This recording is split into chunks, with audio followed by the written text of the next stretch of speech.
Good evening to all of you guys. On yesterday exam of SBI PO mains, the topic are easy, but the students who are practice more and more, they have the practice to write, they have written in the system. Okay, because at the time of examination there is a loud sound of the keyboard. Some of the student of Super 50 Saurav is given the yesterday mains. Gaurav is one of the guy selected in IDBI also.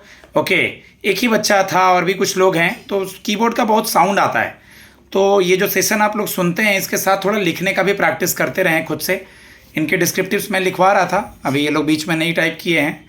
बाकी कल एक दिन पहले के newspaper का मेरे ख्याल से 13 तक अपलोड हो गया। 14 के न्यूज़पेपर के जो आर्टिकल्स थे बच्चे बोलेंगे। बाकी मेरा नंबर है 7503235358। किसको स्टार्ट करना है?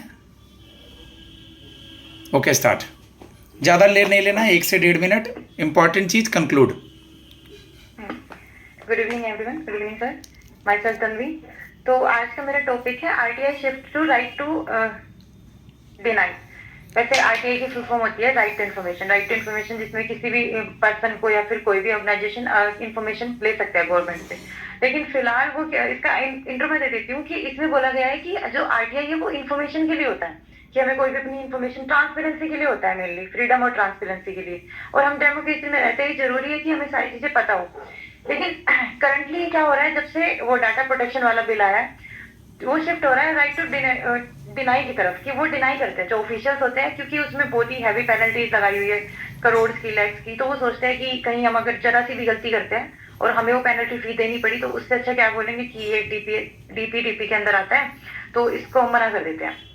तो ये चीज़ है। तो स्टार्टिंग में जो मैं अब इसकी बॉडी बता देती हूँ कि इस आर्टिकल में क्या है, कि ये था कि हम डेमोक्रेसी में रहते हैं तो यहाँ पे लोगों को पूरा हक है कि वो जान सके कि कैसे क्या चल रहा है। फिर उसके बाद सुप्रीम कोर्ट की आर्टिकल में जो ऑथर है उनका मानना है कि जो चीजें पार्लियामेंट को शो हो सकती है, जो प्राइवेसी की चीजें है वो पार्लियामेंट को दिखा सकते हैं, वो नॉर्मल वेलबींग को भी दिखाई जा सकती है, पब्लिक को भी वो कंसिडर करनी चाहिए। फिर उसके बाद में डाटा प्रोटेक्शन वाला बिल आया था, तो उसमें वो नैरो कर दिया बहुत सारी चीजें, जो रूटीन की चीजें होती है, जो नॉर्मल पब्लिक की ऐसा कुछ है नहीं कि प्राइवेसी के रिगार्डिंग है, वो भी उनमें एक्सक्लूड की जा रही है कि नहीं ये भी हम नॉर्मल पब्लिक को नहीं दिखाएंगे।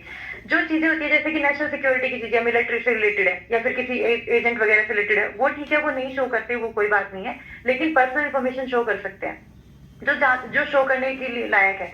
लेकिन उसके बाद में कि अगर अब इसका जो नेगेटिव इम्पैक्ट क्या होगा, नेगेटिव इम्पैक्ट ये है कि जो हमारी डेमोक्रेसी है वो भी डेंजर में है और इसकी वजह से वीक हो गए हमारे रूल्स और रेगुलेशन, वीक हो गया। आरटीआई का मतलब राइट टू इन्फॉर्मेशन होता था, लेकिन राइट टू डिनाई हो गया है। वही ऑफिशियल्स मना कर रहे हैं इस डर की वजह से कि कहीं उनकी जॉब को कोई खतरा ना हो या फिर वो कोई ऐसी गलती कर दे जिससे उन्हें पेनल्टी फीस डालनी पड़े। तो मैं इसको कंक्लूड करूंगी कि जो ये वाला आर्टिकल है आज ऑथर ने जो लिखा है वो इसलिए लिखा है कि हमें राइट टू इन्फॉर्मेशन के बारे में एक बार फिर से कंसिडर करना चाहिए, रिकंसिडर करना चाहिए और सोचना चाहिए इस बारे में कि कौन से रूल्स ज्यादा एक्स्ट्रा ऑर्डिनरी हो गए हैं। इससे अगर हमने राइट टू इन्फॉर्मेशन पे ध्यान नहीं दिया तो हमारे देश में करप्शन और ज्यादा बढ़ेगा और ट्रांसपेरेंसी भी नहीं रहेगी, जिससे पर्पस खत्म हो जाएगा डेमोक्रेसी का। बस, thanks all. Good, next. Good evening, my name is Anuja and my topic is vessel ban at Adani port may hit crude supply from Russia। जैसे कि आप लोगों को पता है कि थोड़ा सा माइक दूर करो, थोड़ा सा दूर करो माइक। हाँ, जैसा अडानी ग्रुप में जो पोर्ट्स हैं इंडिया के वेस्टर्न में, ईस्ट में, साउथ में, उन पोर्ट्स पे आने वाले उन जहाज़ों को बैन कर दिया है जो अमेरिका, ब्रिटेन और यूरोपियन संघ ने प्रतिबंधित कर रखे हैं। इसे ये बैन किया है 11 सितंबर को अडानी ग्रुप ने। अडानी ग्रुप के चेयरमैन और फाउंडर हैं गौतम शांतिलाल अडानी और इसका हेडक्वार्टर है गुजरात में।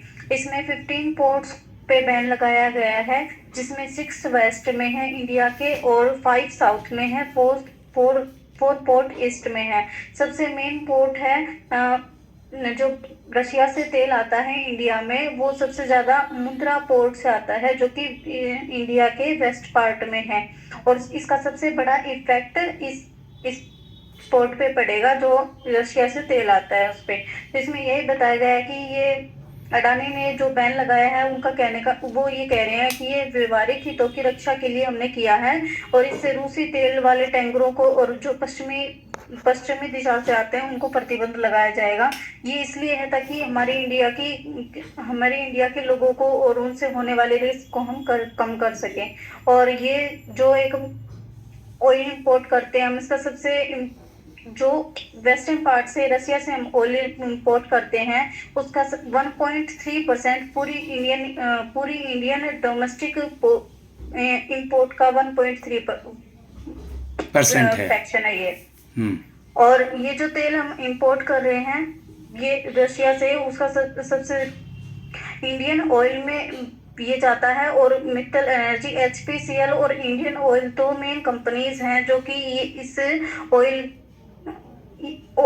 रशियन ऑयल इनमें बढ़ जाता है। ठीक है Anuja, very good. Thank you. Next. Good evening, my topic is double speak. Double speak इसका मतलब ये है कि दोहरी बातें या फिर करना कुछ और बोलना कुछ। जो अभी भारत और यूएस के बीच में चल रहा है उसके ऊपर ये आर्टिकल बेस है। एक मतलब ऐसे बोला जा रहा है कि जो अमेरिका है, अभी एक तरफ तो अमेरिका भारत के साथ अच्छे अपने रिश्ते करने के लिए जो हमारे कॉमर्स मिनिस्टर है पीयूष गोयल जी, उनको बुलाया है वहां पर, और उनके साथ मतलब फ्री ट्रेड एग्रीमेंट जो है उस पर बातचीत कर रहा है, जिससे क्या होगा कि हमारे दोनों देश के जो अपने जो संबंध है वो अच्छे हो जाएंगे। पर दूसरी तरफ जो है, दूसरी साइड ये भी है कि वो ये सब पॉजिटिव चीजों के साथ जो अमेरिका ने मतलब बोलते हैं अपना बिजनेस वीजा है और डिपोर्टेशन है जैसे मामले पे भारत के खिलाफ कार्रवाई भी कर रहा है। इसके अलावा जो राष्ट्रपति डोनाल्ड ट्रंप है वो पाकिस्तान और भी जो मुद्दे हैं उस पर टिप्पणी करके दिल्ली की चिंता बढ़ा रहे हैं। रूस मतलब जो इनका है कि इनका मानना यही है कि जो रूस से जो हम तेल खरीद रहे हैं तो आयात किया जा रहा है उसे बंद करना ही इनका जबरदस्ती मतलब हम पे दबाव डाला जा रहा है इंडिया पे। और अमेरिका का मतलब जो अधिकारी है वहां के वो खास तौर पे यही बोल रहे हैं कि जो भारत और रूस के जो तेल एग्रीमेंट है मतलब तेल जो खरीदा जा रहा है उनको रोकना ही उनका फर्स्ट प्रायोरिटी है। और बोल रहे कि अगर अमेरिका के साथ कोई व्यापार करना है अगर इंडिया को, तो उनको जो तेल खरीद रहे हैं वो बंद करना ही पड़ेगा। और मतलब ऐसे कि और इस सब चीजों से जो है यूएस है वो अपने ही नहीं मतलब और भी जो यूरोपियन यूनियन है उन पे भी ऐसे पर्सनली जाके मतलब बोल रहे हैं कि जो भारत और इंडिया मतलब इंडिया और चाइना पे ऐसे 100% टैरिफ लगा दे, जिसकी वजह से रूस और यूक्रेन का जो भी झगड़ा चल रहा है वो रोकने में मतलब मजबूत किया जा सके रूस को। और इस सब का जो इम्पैक्ट है वो इंडिया पे ऐसे हो रहा है कि जो 50% टैरिफ बढ़ गया है इसके वजह से इंडिया को वैसे ही बहुत सारे प्रॉब्लम्स मतलब हो रहे हैं। इसके अलावा और उनके जो टेक्सटाइल एक्सपोर्ट है उनके भी ऑर्डर कम हो रहे हैं। तो भारत के जो मतलब इंडिया के जो वो चीफ एग्जीक्यूटिव एडवाइजर है वो बोल रहे हैं कि अगर ऐसे ही रहा तो जीडीपी का 0.5% का नुकसान हो जाएगा और बहुत मतलब जॉब भी जा सकती है। तो लेकिन मतलब अमेरिका ऐसा है कि वो अल्टीमेटम दे रहा है कि आपको इस मतलब मानना ही पड़ेगा। और मतलब भारत ने पहले भी 2025 में ईरान और बेल्जियम से जो होता था ऑयल इंपोर्ट उसको बंद किया था मतलब अमेरिका की मांग पे। लेकिन अभी रूस के मामले में थोड़ा सेंसिटिव है। वैसे भी मतलब भारत मतलब इंडिया ऐसे जो राइटर है वो बोल रहे हैं कि जो टैरिफ लगा रहे हैं शायद मतलब उससे हम लोग सह सकते हैं, बट जो अमेरिका के आगे अगर हम झुक गए तो जो हमारा रेपुटेशनल डैमेज होगा वो नुकसान ज्यादा है। इस मतलब बेसिकली कंक्लूजन ये है कि इसमें बताया गया कि अमेरिका एक साइड तो अपने रिश्ते अच्छे कर रहा है इंडिया के साथ, लेकिन दूसरी तरफ है कि वो ऐसी मांगे भी रख रहा है, तो जिसकी वजह से थोड़ी प्रॉब्लम हो रही है। Good, next. Yes, sir. So, very good evening, all of you. My topic is about confusion over clearances for Great Nicobar projects persist. So, the context of this article is this project is reflecting a deep-seated conflict between national security ambitions and also the environment, and it is including one more conflict is also that is related to tribes, means tribal rights are also going to concern here. So the lack of transparency in the approval processes and also its allegations are bypassing the legal procedures here. And the process for granting the environmental and forest clearances has been heavily criticized for its speed and also for the lack of its transparency.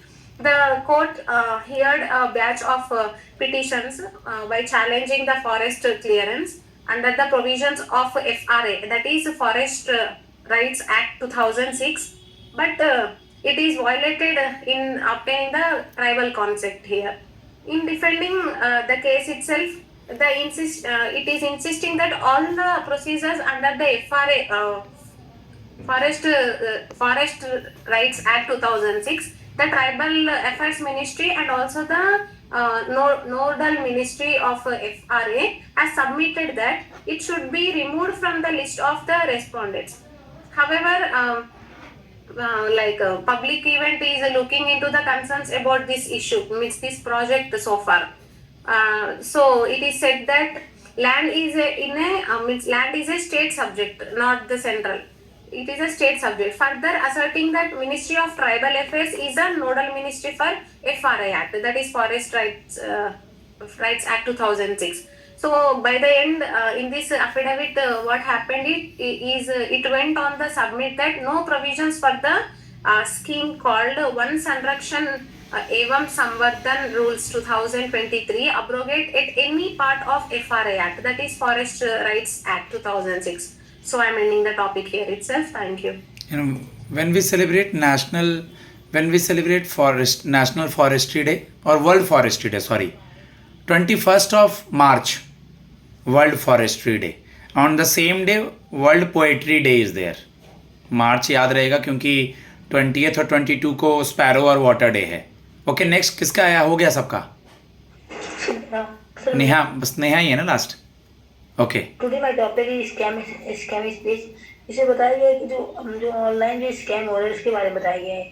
Digital अर्थव्यवस्था बनाए रखने के लिए असंगत संसाधनों की आवश्यकता हो सकती है और हैदराबाद की एक रिसेंट केस की वजह से बताता है. ये एक रिटायर्ड डॉक्टर को इंस्टाग्राम पर एक वीडियो देखने के बाद 20 लाख से अधिक निवेश के लिए राजी किया गया, जिसमें फाइनेंस मिनिस्टर निर्मला सीतारमन ने एक योजना के समर्थन करते दिखाई दी. धोखाधड़ी और क्रिप्टोकरेंसी प्लेटफॉर्म से को विश्वसनीयता प्रदान करने के लिए इस तरह के वीडियो को अन्य पब्लिक फिगर के साथ प्रसारित किया गया है. स्मार्टफोन की व्यापक पहुंच के बावजूद कई उपयोगकर्ता अभी भी ऑनलाइन हेरफेर की पहचान में असमर्थ हैं और तेजी से लाभ के वादे और लाभ के मनगढ़ंत सबूतों से और अधिक प्रेरित होते हैं. सोशल मीडिया प्लेटफॉर्म को धोखाधड़ी वाली सामग्री को सक्रिय रूप से हटाने के लिए बाध्य किया जाना चाहिए. इसे बिना ऐसे घोटाले में भारी भावनी और भौतिक लागत आएगी. Thank you. Okay guys, well done. And whichever your topic is, just try to do one more thing. It will be very helpful for you guys. Suppose at the time of going to the bed, okay, just try to write down the today's date of the newspaper, like today is 15th of September, okay, and it's a very good habit in your copy. जैसा मैं लिख के देता हूँ ना newspaper के नीचे today important point, उसके अलावा जैसे this topic is related to international issue, this topic is related to my state, okay, and this topic is related to common scheme और फ्रंट पेज और एडिटोरियल पेज, इन्वायरमेंट, ऐसे अलग अलग कर लोगे ना, इन्वायरमेंट से रिलेटेड, साइंस एंड टेक से रिलेटेड, it will be helpful at the time of giving any answer, solving any close test or RC. Okay, my number is 7503235358 guys. Just try to listen the mock interview of the channel. Just try to listen these discussions also. Take help from it. Thanks a lot.